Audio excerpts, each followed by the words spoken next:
Hey guys, welcome to episode 3 of the Football Companion Show.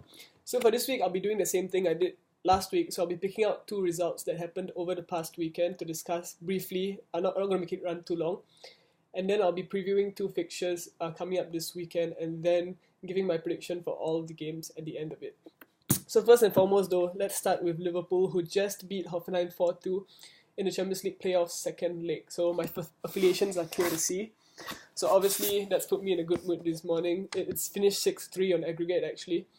So for Liverpool, this is something we're going to see a lot more this season. We also saw it last season where they scored a ton of goals, but at the back they still look frail.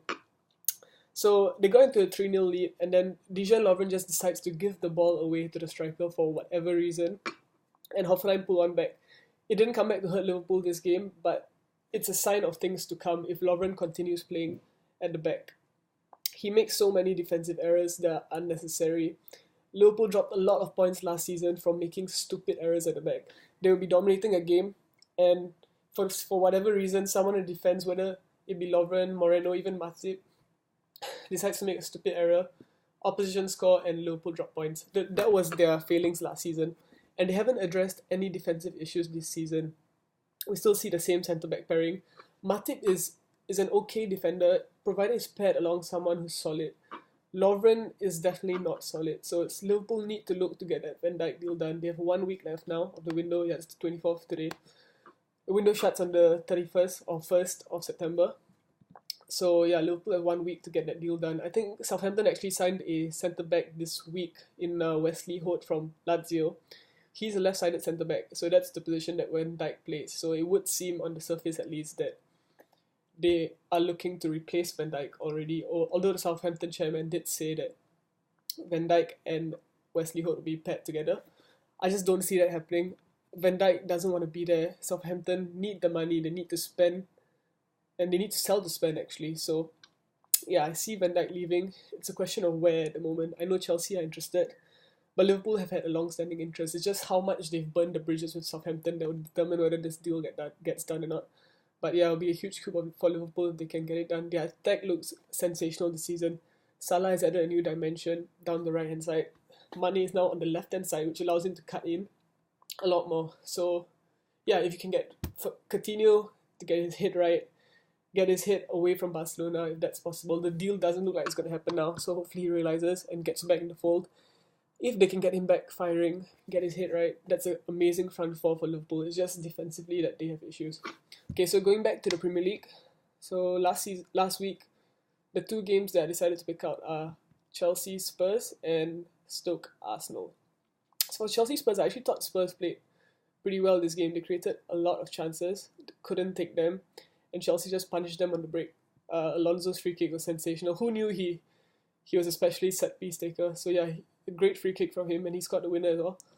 The thing is, Conte is such a tactical manager that he set them up to counter-attack, and it worked perfectly, especially for the second goal. You saw Spurs try to break away. Luiz gets in there playing defensive mid to stop the break, and then transitions into a counter-attack for Chelsea, and that's where they get the goal. Poor goalkeeping for Lloris. As much of a great keeper as he is, he does tend to make these odd errors. He should go with that with his leg, but instead he tries to dive at it and it goes under him. So yeah, big mistake from Lloris that cost Spurs a point. So yeah, for Spurs, their Wembley hoodoo continues. They did poorly there last season, but the performance was actually good. It was actually pretty good against Chelsea. It's just that they couldn't finish their chances. The moment Harry Kane doesn't score, it's a concern for them. He hasn't scored in August ever, I think, in the Premier League at least. So yeah, they need to get him firing. But I wouldn't worry too much if I was a Spurs fan. The signs were good. It's just the result that was quite hard done by. So for Stoke Arsenal, so this is another game where I felt that the losing side played better. Arsenal had domination of the chances. Possession, obviously they dominated. They just couldn't get the break of the ball. I mean, they had a goal disallowed for offside. And I know a lot of Arsenal fans think that it's onside, but I've seen video replays of it where they analyze it with a referee. I think it was Mike Dean or one of the head of the referees analysed it, and he said that it was actually offside. Apparently it was fractionally offside, and the The decision was probably a guess by the linesman because there's no way he could have seen that fraction. I think it was Lacazette's boot that was sticking out. But yeah, he guessed it correctly in this case. But in any case, Arsenal, they need to get Sanchez back on the pitch.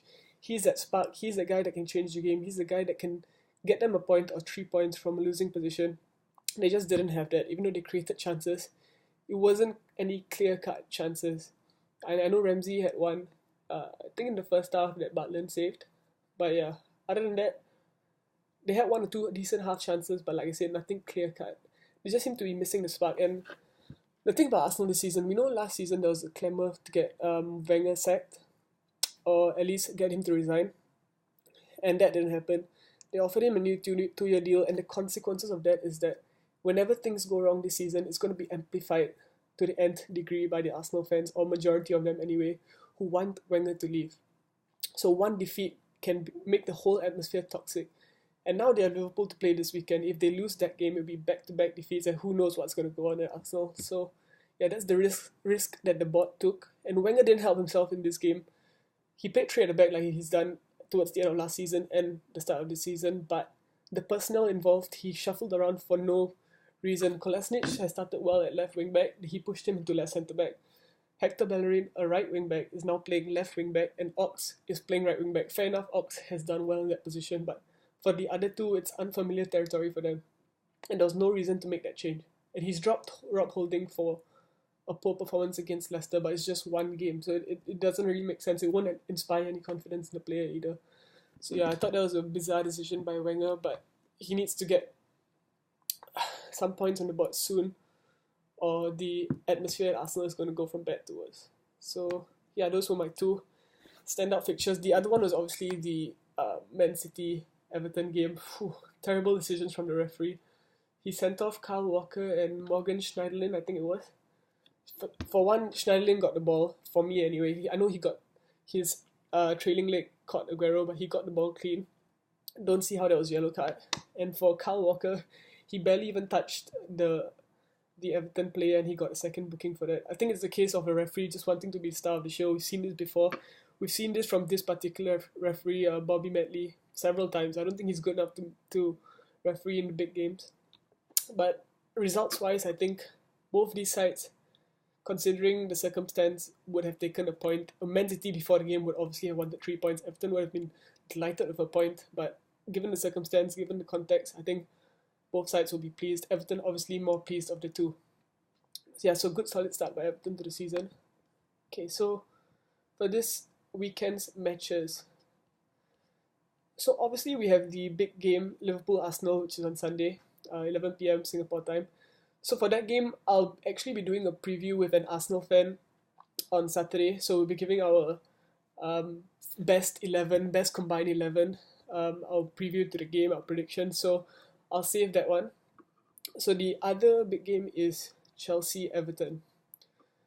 So yeah, Chelsea back to winning ways. Everton have looked solid at the start of the season, as we expected. Coleman's second season. But for this game, I think momentum is with Chelsea. Huge win at White Hart Lane. Morata, I thought actually performed decently well as a lone man up front. I know some Chelsea fans have already begun to slate him, but I think he'll come good for them. For Everton, Rooney is firing on all cylinders at the moment. Just retired from international football. He got a goal again at the Etihad last weekend. Loves scoring against Man City. So yeah, while this, I think it'll be a close game, but Chelsea just have the edge for me, just simply because they're playing at home. But if Everton can get a point from this game, what a start to the season they would have had. Away at Chelsea, away at City, and come out of that undefeated would be huge for them. But for me, I'm going to go 2-1 Chelsea. It will be a tight game, as I said. Everton set up well. The loss of Schneiderlin might hurt them in the middle. He gives them that bit of solidarity alongside Idrissa Gueye. So, yeah, I think it'll be 2-1 to Chelsea. Okay, so I'm going to give my predictions from all the games this weekend. So, first early kickoff, 7:30. It's Man City, Bournemouth at the Vitality Stadium. So, Bournemouth at home. Bournemouth lost to Watford last weekend, 2-0. Quite surprising, actually. I thought Bournemouth would do pretty well this season. They signed Nathan Ake for 20 million. I think that's a good signing. I really rate him. For this one, I just think Man City going forward, they have so much firepower. It's hard to see them not scoring. So I'm gonna go 3-1 to Man City. Next is Crystal Palace Swansea. Both these sides having a bad start to the season. Palace lost at Anfield last weekend. It was only 1-0, but they look so poor going forward. I mean, under Sam Allardyce, they used to create problems by launching it forward to Benteke, which suits him. Now with Frank de Boer, we know he likes to play the pass and move football, the Ajax way, as it's said. Um, I don't think that suits them at this moment. It's going to take some time for him to implement his methods. So while they transition their different style of play, I think they're going to struggle to get points on the board, but eventually they'll start to pick up. I see this game going Palace's way. Swansea conceded 4 United last week, lost Sigurdsson. Hopefully they get a couple of signings in. I see Palace probably just edging this one, 2-1 to Palace. Next is Huddersfield Southampton at Huddersfield home ground of John Smith Stadium. Huddersfield, what a start to the season. They've had 2 wins in a row. David Wagner, as I said, I think he's a great manager. Played some great stuff in the Championship. Seems to be transitioning that into the Premier League. Southampton looked terrible against West Ham. I mean, West Ham were down to 10 men, I think, within the first 20-30 minutes, and Southampton still struggled and relied on a last-minute penalty to get 3 points. So Southampton look frail at the back. They don't look great going forward. Huddersfield, momentum is with them. Stadium's going to be booming. I got Huddersfield to win this by 1-0. Newcastle West Ham. Now, both these sides could do with a victory. Both these sides lost their opening 2 games. Newcastle lost to Huddersfield last week. West Ham lost to Southampton, but West Ham played pretty well actually, with 10, considering they had 10 men. Chicharito, 2 goals, that's what he does. He's a poacher. He'll get them goals guaranteed.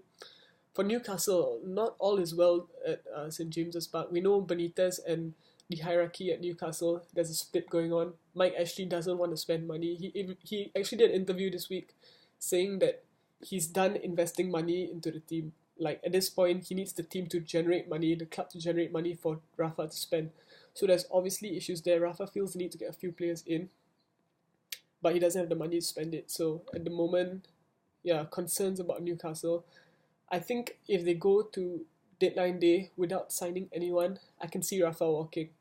Not because he wants to abandon the club, not because he wants to abandon the fans, but he will not risk his reputation for an owner who's not willing to spend money.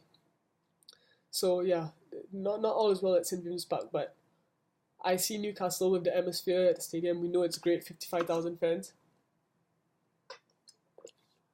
I see them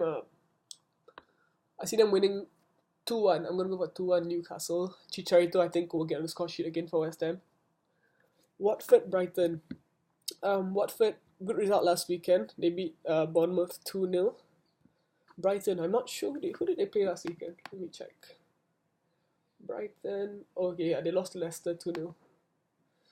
So Brighton, I think, will struggle under Chris Hughton this season. He's a very organised manager, but I just think if you don't invest heavily in your squad with the right players coming up from the Championship, you're going to struggle regardless of who your manager is, as we're seeing with Rafa Benitez. So Watford did well. Against Liverpool, they impressed me going forward. At the back, they looked weak. Chalobah from Chelsea looks a real good signing. They got Etienne Capoue, who's good for a couple of goals every season. They won last week, like I said. So I think they'll carry on their good form. I see it being 2-0 to Watford. So in the late kickoff on Saturday, it's Leicester versus Manchester United at Old Trafford. United flying in the league, 8 goals scored, none conceded, 2 wins, back to back. They've looked good, United. I anticipated that they would be strong challengers for the title this season. It's looking like it's playing out this way. I know it's only two games into the season, but you can see the difference in the team this season compared to last. They identified the weaknesses and they replaced them. Matic, Lukaku, terrific signings. And what we're seeing this season is that they have options from the bench. They have Martial coming in, scoring. I think he scored in both games. Yeah, he's what a player to have on the bench, by the way. Rashford is going from strength to strength. So, I see United winning this comfortably, actually. I see them winning this by 3 goals to 1 against Leicester. Yeah, United looking at scary proposition this season, unfortunately. So Chelsea Everton I've given my prediction for. Next is West Brom Stoke. West Brom Stoke. Both these sides won last weekend. West Brom having a decent start to the season as well under Tony Pulis. They're just a solid team in general. I mean, there's no fancy football. It's not pleasing to watch by any means, but they get the job done. And I think that's all Tony Pulis at least cares about. I know the fans, some of them are discontent at the way they're playing, but he's gotten them results. And yeah, it's a tough one because Stoke did well last weekend as well. Jesse Rodriguez had a great debut for Stoke. You can see this playing out in a draw actually. I'm going to go for 1-1. And then it's the Liverpool-Arsenal game. I'll save the prediction for Saturday's video. And then it's Spurs versus Burnley at Wembley. So the thing we're going to see this season is that opposing sides going to Spurs who get the chance to play at Wembley are going to play to a higher level because it may be their one and only chance to play at Wembley, and they're going to want to impress and they're going to want to make the most of it. So we're going to see opposition teams going there, playing their hearts out, and it's going to cause a few problems for Spurs, but I think overall their team is strong enough to cope. This game is a perfect chance for them to rebound from the defeat at Chelsea last week. So I'm going to go for 3-0 to Spurs. I think Harry Kane hopefully gets on the score sheet because he's my fantasy league captain actually. So hopefully he gets on the score sheet. I see Spurs winning this by 3-0. Okay, so that's it for this week's games. So like I said, on Saturday I'll be hoping to do a preview into the Arsenal-Liverpool game with an Arsenal fan, where we'll do our combined 11s, our preview to the game, and our predictions for not only the game but for our respective teams in the coming season. So as always, do us a favor, just like the video, share it, or comment. Any constructive criticism is welcomed. Even if it's unconstructive, leave a comment anyway, as long as it's funny. So yeah, thanks guys for watching, and I'll be back on Saturday with a video. Thank you.